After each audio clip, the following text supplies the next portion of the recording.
आप देख रहे हैं आपका अपना टीवी चैनल आरजे रमझाझर।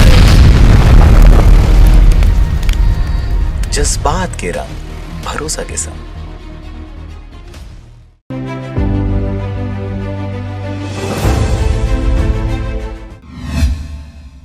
खबर है बिलासपुर जिले का, जहां पर ग्राम पंचायत महमंद के नया पारा फदहा खार में वन विभाग के द्वारा अवैध कब्जाधारी मकान के ऊपर चलाया गया बुलडोजर। खबर है बिलासपुर जिले का, जहां पर ग्राम पंचायत महमंद के समीप फदहा खार के वन भूमि पर वार्ड नंबर 46 अन्नपूर्णा विहार सेक्टर 2 के निवासियों के आपसी सहमति से वन भूमि पर बलपूर्वक अवैध कब्जा कर 7 माह से गौशाला बनवाकर व्यवसाय हेतु संचालित किया जा रहा था। उक्त विषय को गंभीरता से पहल करते हुए बिलासपुर वन मंडलाधिकारी कुमार निशांत जी के नेतृत्व में वन परिक्षेत्र अधिकारी आलोकनाथ व सहायक वन परिक्षेत्र अधिकारी जितेंद्र साहू एवं उनके संयुक्त टीम के द्वारा दिनांक 27/1/2021 को वन भूमि पर किए गए अतिक्रमण कार्यों पर उचित कार्रवाई करते हुए अतिक्रमण हटाया गया एवं उक्त वन भूमि पर वृक्षारोपण करने हेतु निर्देशित किया गया।